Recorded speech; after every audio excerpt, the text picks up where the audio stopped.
Week number 7 of the 2025 fantasy football season came to a close with the doubleheader on Monday Night Football. And now we must look ahead to week number 8 to help you guys set your lineups at the running back position. Now, this week is what we call a bye apocalypse. There are 6 teams on bye: the Detroit Lions, the Las Vegas Raiders, the Los Angeles Rams, the Arizona Cardinals, the Seattle Seahawks, and the Jacksonville Jaguars. So your running back position, your wide receiver, quarterback, tight end, you may have a million players on bye. So we are going to try to help you set your lineup in today's video at the running back position. If you guys do end up enjoying today's video, make sure you do hit that subscribe button down below if you are new to the channel. So without further ado, let's get into my week number 8 running back start or sit decisions for the 2025 fantasy football season. We begin with Thursday Night Football, the cold like Minnesota Vikings at the Los Angeles Superchargers. Now, Aaron Jones was eligible to return last week from the IR up against the Philadelphia Eagles, and he didn't with the hamstring injury. We haven't heard virtually anything about Aaron Jones returning, so my intuition would tell me that he is out. If he does play, that definitely does really throw a wrench into things.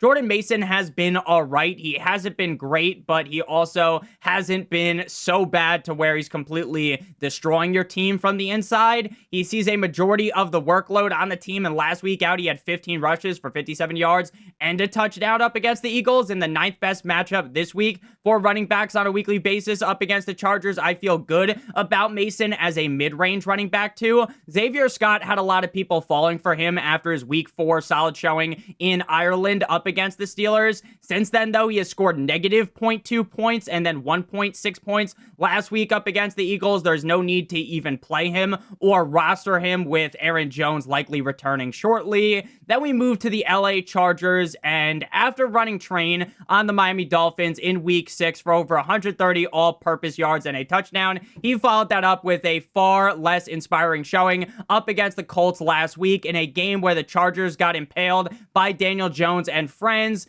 And while that was no fun for Vidal or Chargers fans, Vidal still remained as the clear lead back on the team, 64% of the snaps compared to Haskins' 33%, with 13 total touches to Haskins' 3. He is still in control of this backfield. Haskins is banged up with a hamstring injury and ended up missing Monday's estimated practice. His status should be monitored, as if he is out, even more touches would fall into Vidal's lap as of right now. Since it was an estimated practice on Monday, I wouldn't pretend like it is a guarantee that he does miss. So Vidal sits in the mid-range running back 2 range.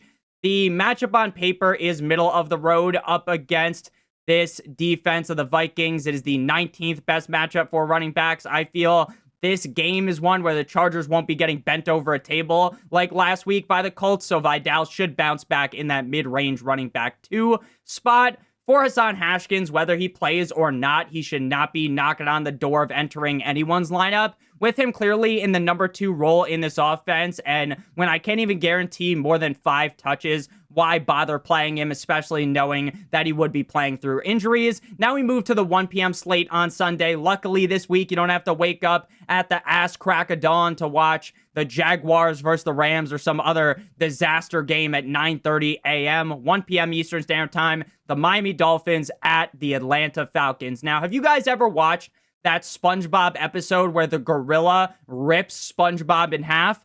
Well, even if you haven't, you can imagine what it would look like for that to happen. That is what Bijan Robinson is going to do to the Dolphins defense, like a lightsaber through butter. Bijan Robinson is going to blow the back out of the Dolphins defense for 4 straight quarters. If this game isn't enough to get Chris Greer fired, I have no idea what will be. Quinshon Judkins just ran all over the Dolphins. The week prior to that, Kamani Vidal looked like an all-pro running back up against the Dolphins. And the week before that, Rico Dowdle looked like Devon Achane on steroids.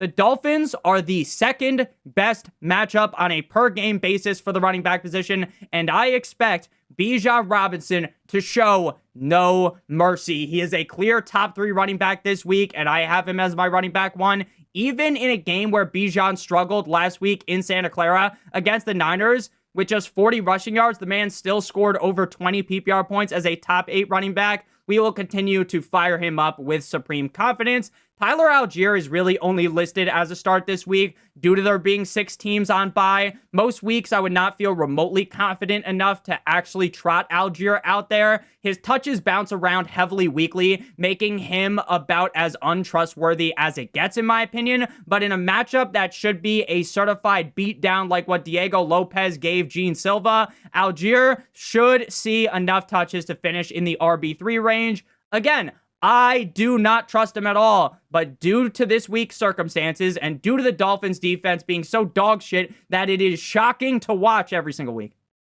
It is shocking how bad they possibly are. Algier should be fine enough to keep your head above water in that RB3 range. For the Dolphins, last week was a game from hell for the Miami Dolphins. Look, I knew that Judkins was going to have us begging for forgiveness, but getting rolled up like a spliff and smoked by the Cleveland Browns is a whole nother thing. Especially in the rainy weather with the wind, I expected at least Devon Achane would feast.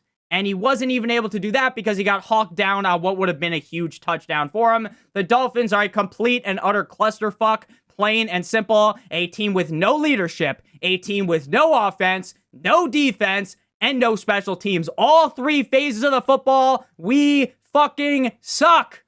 We are just a team with its legs wide open, ready to get fucked. It is sickening to watch as a fan. And while I am a bit more concerned after Achane had just 12.8 points in Cleveland, that's a really rough matchup. I do think in a slightly above middle-of-the-road matchup here up against the Falcons, compared to one of the worst matchups for running backs last week, I do think Achane will bounce back.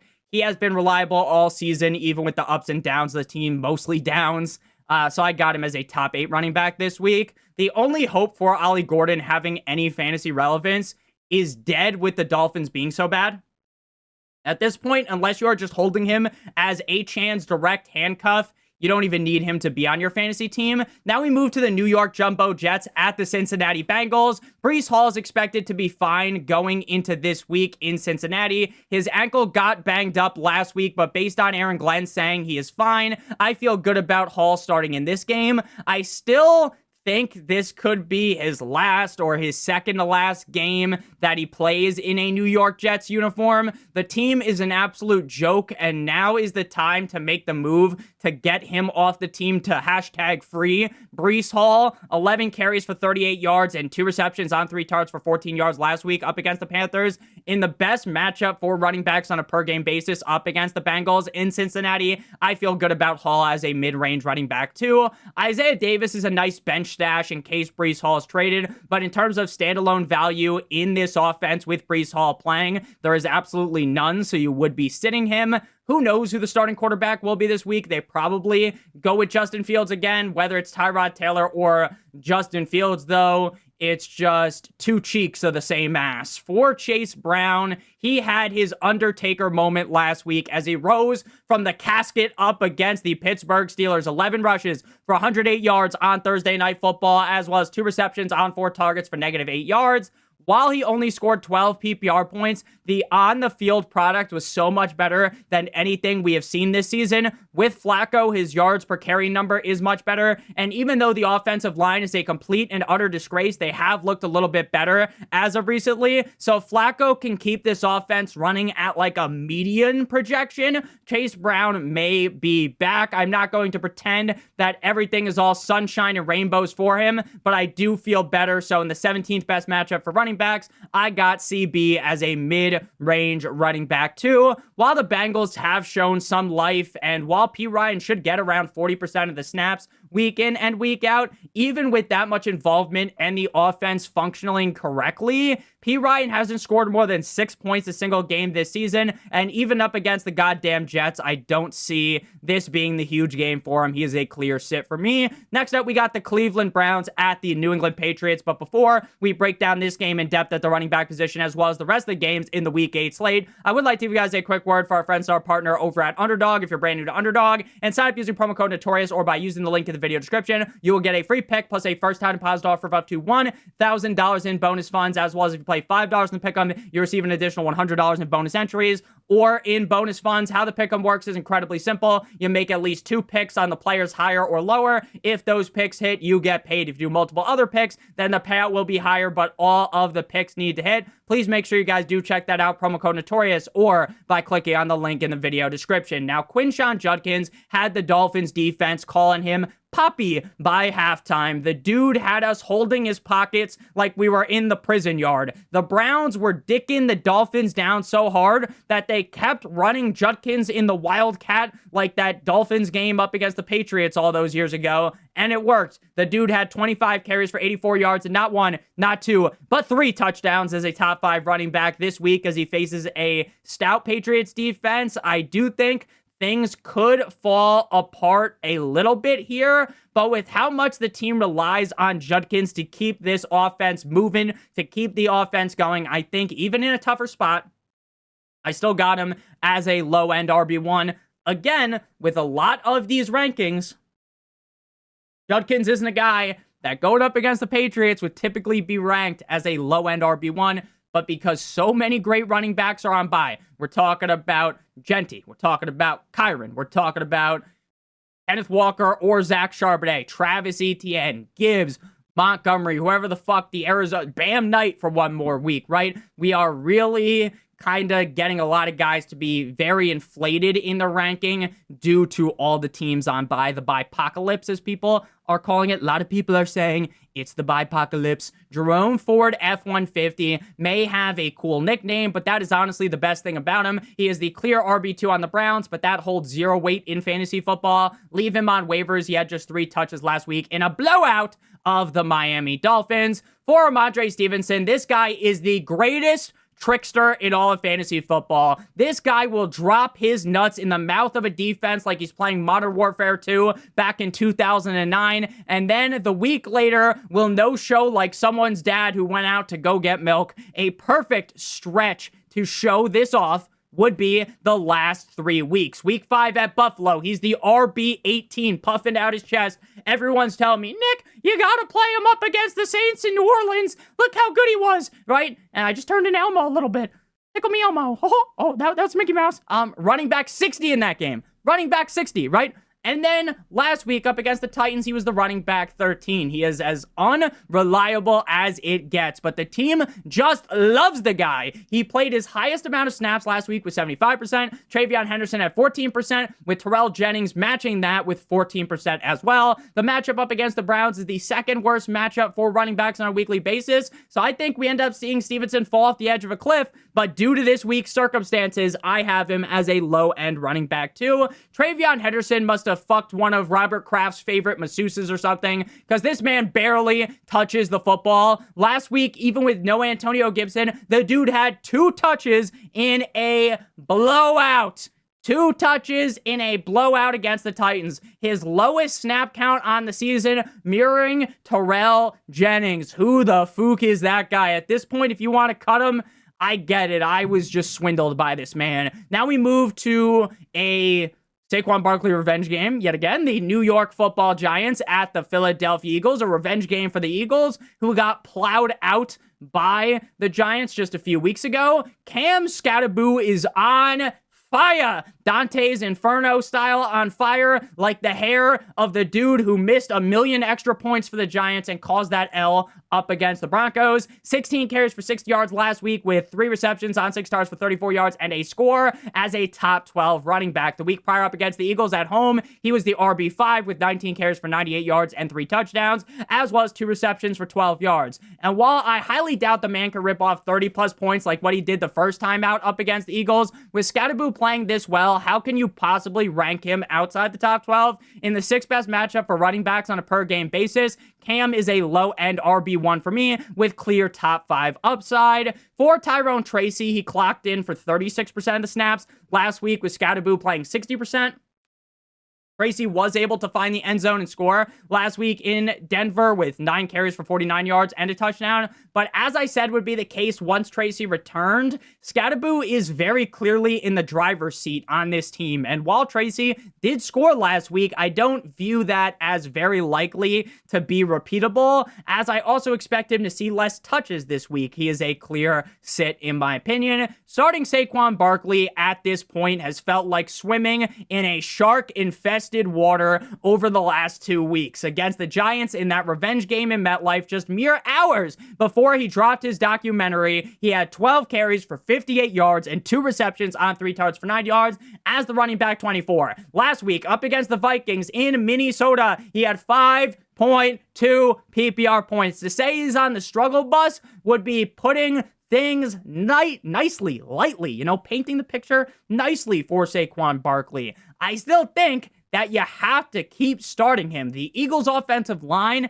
has been bad, and that is really hurting him, but I still strongly believe in the talent of Saquon Barkley. But me acting like everything is fine when he has shit the bed in 2 straight games in fine matchups, you have to say something. I have to say something. I can't just act like that didn't happen. And if he is buns again, we may have to severely drop him down the rankings. I got him as a low-end RB1 this week. Will Shipley was the RB2 last week for the team, but I can't even guarantee that going forward. He played just 16% of the snaps, and the RB2 this season on the Eagles, regardless of who it has been, has never even reached 20% of the snaps, so there's no need to play him. Now we move to the Buffalo Bills at the Carolina Panthers. James Cook has been cold as balls over his last 2 games. Shout out to Kevin Hart. After ripping off 4 straight 20-plus point performances in PPR to start off the season, he hasn't even combined for 20 points over the last 2 games.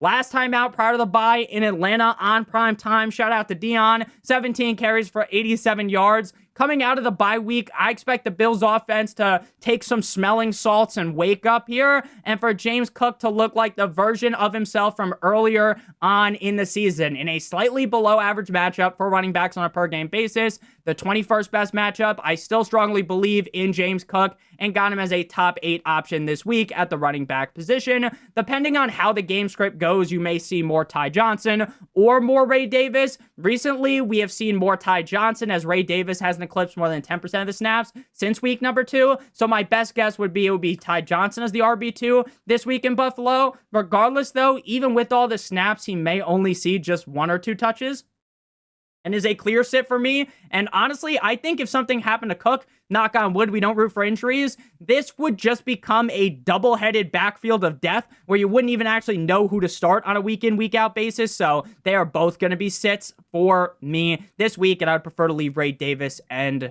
Ty Johnson on the waivers. Last week, up against the Jets in MetLife, Dowdle had 17 carries compared to Hubbard's 14 carries, and Rico looked significantly better, in my opinion. Rico had 17 carries for 79 yards, averaging 4.6 yards per carry, with 1 reception on 2 targets for 17 yards. Chuba Hubbard had 14 carries for 31 yards, averaging 2.2 yards per carry, 2 receptions on 3 targets for 24 yards. Hubbard did play more snaps with 54% to Dowdle's 46%, with them alternating drives. But if the game goes this week, how it went last week, and Hubbard's kind of struggling to get more than 2.2 yards per carry, and if Rico's running over 4.5 yards per carry, and Rico played so well the prior 2 games to last week, I have no idea how they can keep talking themselves into alternating the drives. And I think then Chuba's workload will get peeled back even further. In the 5th best matchups for running backs on a weekly basis, I feel good about Rico's spot in this offense and good about him as a mid-range running back too. If the team gives Chuba 16 touches again, Chuba will be a fringe RB3 start in a great matchup against the Bills. Rico did look far better than him though, so it is possible that we do see Chuba get less touches, but there's also a chance Chuba looks better this week due to him being more healthy another week back. So with 6 teams on bye, you can throw him out there. Now we move to the Chicago Bears at the Baltimore Ravens. Now DeAndre Swift is playing on a level that I didn't even think was possible in back-to-back back-to-back games coming out the bye. Swift was a guy that I viewed as one of the most boring picks in fantasy football this summer. He was a guy you draft as the RB20 to finish as the RB20 by the end of the season. He doesn't lose your league due to how reliable he is as like a low-end RB2, but he also would never really rise to the occasion and be a guy that I would classify as a league winner. But over the last 2 games, it looks like he has the juice to potentially at least be a high-end RB2 option going forward. Top 8 last week with 19 carries for 124 yards and a touchdown, as well as 1 reception on 1 target for 14 yards. Now, many may be concerned by the usage of Kyle Monagai, with him bringing in 45% of the snaps to Swift's 54%, and with him getting 15 touches for 94 all-purpose yards and a score compared to Swift's 20 touches for 138 all-purpose yards and a score. But ultimately, I think the coming out party for Monagai was mostly due to the fact that this game was in hand for the Bears for the whole entire game and less about Kyle making things a clear 50-50 split. So with Swift playing so well recently and with him being in a matchup that's the 5th best for running backs on a per-game basis, I love Swift as a high-end running back number 2. Now, Monagai had his best game of the season last week against the Saints. I do think that he is very much worthy of a waiver wire add. And I do think he could cut more into the workload of Swift. And if that doesn't happen, he could just be a great handcuff. But after one big game, I would prefer to hold my horses on starting him. Though, with 6 teams on bye, if you told me, Nick, I have to start him this week, I'm not going to be like, you're a fucking idiot, right? There are far worse options than him. For the Baltimore Ravens, Derrick Henry has been a shit sandwich this season, like in the movie Click. What I mean by that is he started off the season on top of the world. Running back 1 in Buffalo in weeks 2 through 5.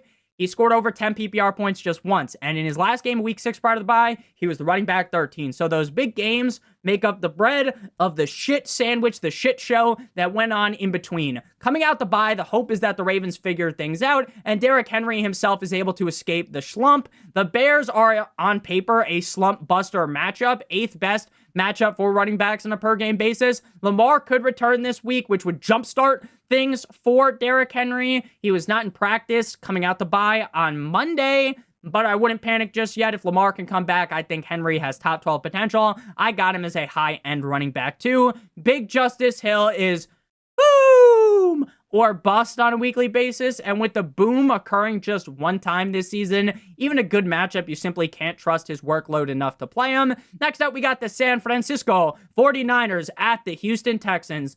All summer long, all I heard was, Nick, you're an idiot. You can't keep drafting Christian McCaffrey. Christian McCaffrey's a bust. You don't know anything about fantasy football. You don't have any credibility. You're an idiot. I'm an idiot, right? Because I want to draft Christian McCaffrey. And now the guy has been a top 8 running back in PPR every single game, all 7 games this season. Last week, as a top 3 back against the Falcons, 24 carries for 129 yards and 2 touchdowns with 7 receptions on 8 targets for 72 yards. I understand that this is one of the worst matchups for running backs on a per-game basis. I get the Texans defense is all that, blah, blah, blah, blah, blah. I don't care.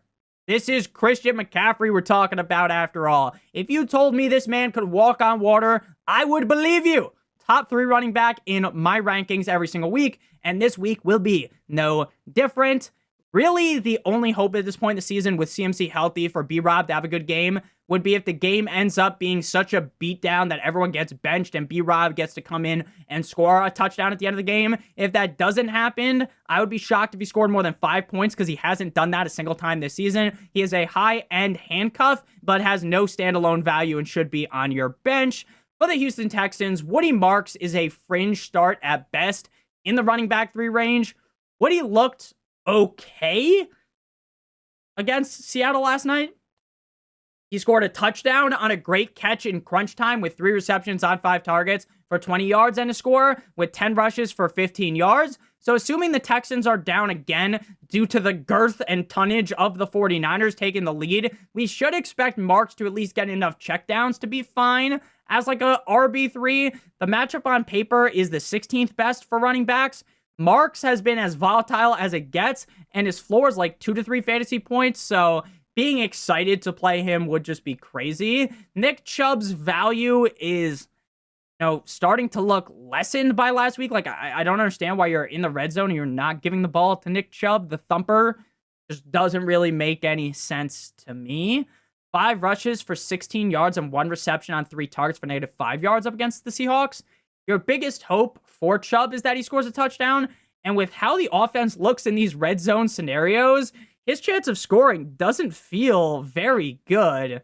If Woody Marks continues to see more work, those chances feel even lower. So I'm just not interested in starting Nick Chubb right now. Now we move to the 4 p.m. slate of games, 4:05 p.m. Eastern Standard Time with the Tampa Bay Buccaneers at the New Orleans Saints. Now, head coach Todd Bowles said this morning on Tuesday that Chris Godwin and Bucky Irving are getting better, but he didn't know whether either are in play to return to practice this week. I'm not sure if they will be able to play.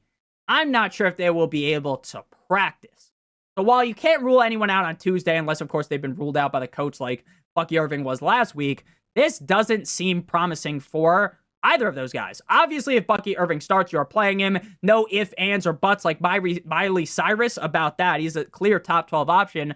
Again, though, my assumption right now would lean with Rachaad White being the RB1 on the team. Rachaad was a straight-up disaster on Monday Night Football in Detroit, as the offense as a whole was for the Bucs. I mean, Baker Mayfield was just sailing the ball to wide open wide receivers. I'm not talking about guys with like a little bit of separation and he just missed. I'm talking about guys with no one within a school zone of him and he's fucking missing it. He's just crunching his chances of being the MVP. I don't think one game necessarily mails it in, but if all the other guys around that range just keep playing how they've been playing, I think Baker's chances are definitely much worse now. 10 rushes for 38 yards for Mr. Rachaad with 2 A's White and 4 receptions on 6 targets for 6 yards. The Bucs should bounce back this week, though, with a much better matchup up against the Saints defense that allows the 11th most points to running backs on a per game basis. So I got him as a low-end running back 1 this week. For Sean Tucker, the fucker, he continues to play no factor in this offense. Just 2 touches last week. No interest in playing him even without Bucky.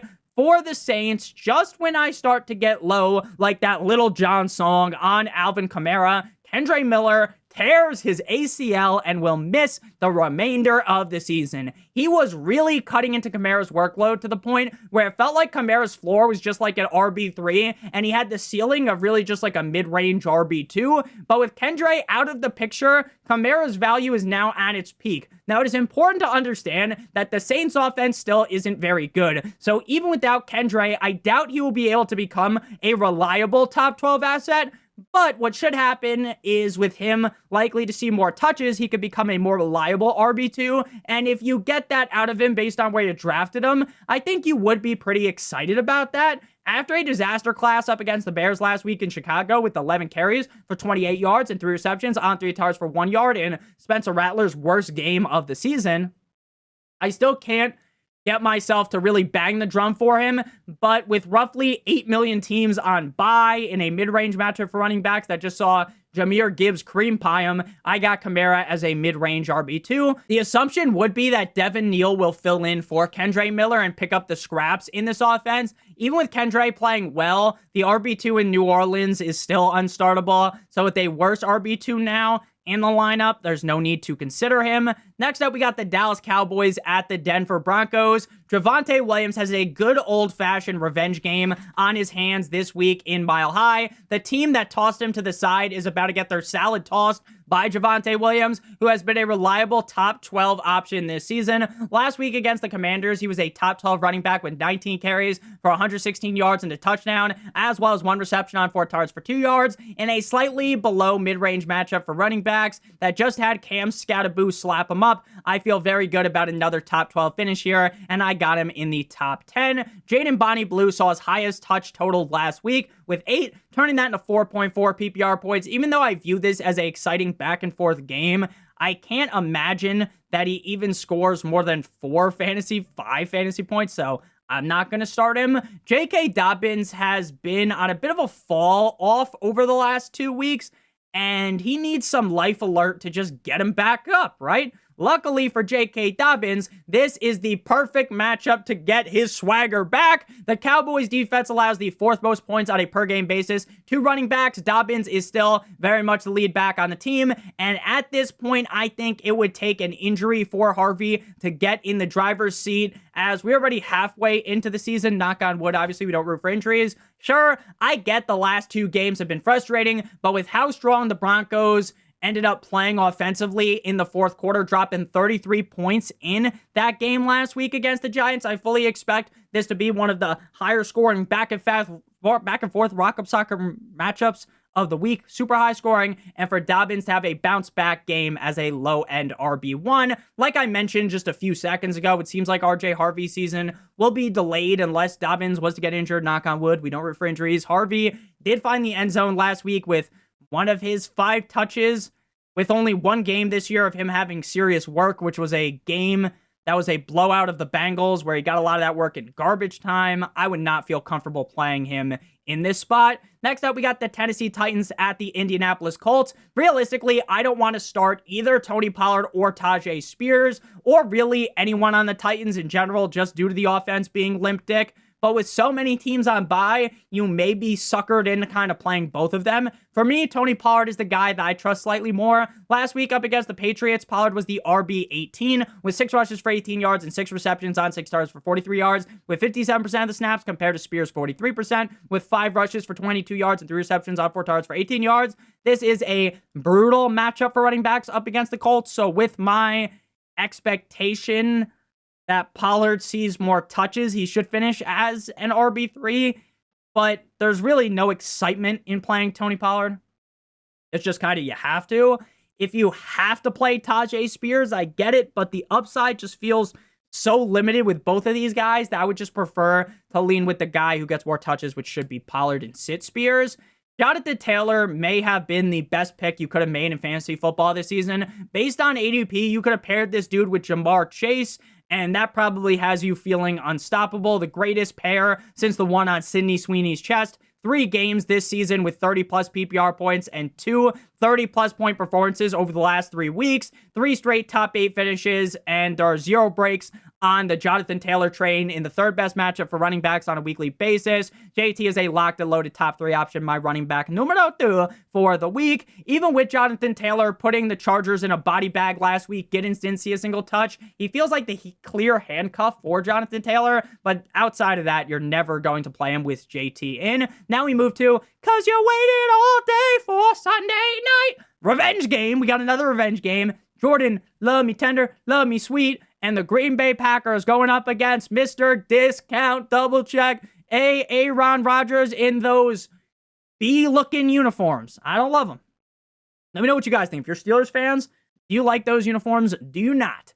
Josh Jacobs was highly questionable going into last week's matchup against the Cardinals in Arizona due to illness and a calf injury. He ended up playing and paying off as expected because the Bengals defense is just completely and utterly useless against the run. 13 carries for 55 yards and 2 touchdowns, as well as 1 reception on 1 target for 3 yards as a top 10 running back, making 3 straight games with 2 rushing touchdowns. I don't think any running back really has ran as hot as Josh Jacobs outside of like Jonathan Taylor, at least in terms of scoring touchdowns. This man, Josh Jacobs, is fucking on fire. 2 of 3 of those games with 30-plus PPR points against the Steelers defense that just let Chase Brown revive his career, allowing the 18th most points on a per-game basis to running backs. I expect Josh Jacobs to keep his hot streak going as a top 8 running back. When Josh Jacobs is healthy, Emmanuel Wilson is about as useful as a knife in a pillow fight. So a knife in a pillow fight, that would be very useful. I meant to say as a pillow in a knife fight. That makes more sense, right? So no need to even consider him with Jacobs in the game. Then we got the Pittsburgh Steelers. Now, Jaylen Warren had the Bengals defense in the figure 4 last week in Cincinnati on Thursday Night Football. 16 rushes for 127 yards and 4 receptions on 5 targets for 31 yards as a top 10 running back. He has proven to be very consistent in fantasy football with all but 1 game inside the top 20, and his sole down game was against the Browns, which is one of the more rough matchups for the running back position. So with the Packers being the 29th best matchup for running backs on a per game basis, I definitely am nervous. But, and there's a big but shout out to Sabrina Carpenter, with so many teams on bye this week, Warren in a mid-range to high-end RB2, just really due to his consistency. Been so consistent, so we're going to keep rewarding him for that with his ranking. Now, I like Gainwell and still view him as a solid handcuff if something was to happen to Warren. Knocking on wood again. But as a guy you can start with Warren healthy, he is far from that. Just 3 rushes for 14 yards last week with 2 receptions for 1 yard. With him under 40% of the snaps in back-to-back weeks, and with his touches bouncing all around over the last 2 weeks with Warren back from injury, match that with this being a brutal matchup, I would prefer to look elsewhere even during the bye-apocalypse. Final game here, Monday Night Football. Just won this week because last night I stayed up until like 1:30 in the fucking morning to watch the Seattle Seahawks versus the Houston Texans. That was fun, wasn't it? The Washington Commanders, left hands up. Who are we? The Commanders at the Kansas City Chiefs. Expectation would be that Jaden Stormy Daniels is back, but we shall see. Jacory Krosky Merritt, Little Bill Nye the football guy, Bill has been as disappointing as it gets over the last 2 weeks. 2 matchups that I felt were exploitable games up against the Bears and the Cowboys. Straight up, diabolically bad showings after finishing as the RB5 back in week number 5. He is still the clear lead back in this offense, but his production has been awful. The Chiefs matchup is the 26th best for running backs, so don't expect anything special here. But again, as I've said throughout the video, with so many teams on bye, so many running backs on bye, a guy like Krosky Merritt, who maybe a sit at this point, is elevated to being a low-end RB2 because of all of the bye weeks. Even if McNichols gets 30-ish% of the snaps like he has been, he may not even see 5 touches. He scored more than 7 points in PPR just once this season. So, in a tough matchup, there is no need to play him. For the Chiefs, Pacheco had his best finish of the year last week up against the Las Vegas Raiders. 15 carries for 57 yards and a score, and a complete blowout of the Raiders that honestly felt kind of sad to watch. Even though I don't care about the Raiders, it was sad to see how bad they looked. He also had 1 reception on 2 targets for -3 yards. If Kareem Hunt was to miss this game, you would feel a lot better about Pacheco. Pacheco has gotten the snaps all season. I just hope that he gets enough touches here in the 14th best matchup for running backs on a per game basis for me not to feel silly. Just like with Bill, the ranking is heavily inflated due to so many running backs being on bye. He's a low-end RB2. If Kareem is out, Rashard Smith would take over the RB2 duties. He played great last week, but that is really just because the game was such a blowout and Hunt got hurt. If Hunt is in, I don't expect Rashard Smith to be worthwhile at all. I think if Hunt plays, you can roll him out there, like dice roll, but if he doesn't score, you're going to end up leaving Monday Night Football just feeling so down bad. So thank you guys all so much for watching. If you ended up enjoying today's video, please make sure that you hit that subscribe button down below. Like it owes you some money. Leave a like on today's video. It would help me out a ton. Check out one of the videos on your screen if you haven't seen already. Love you long time. As always,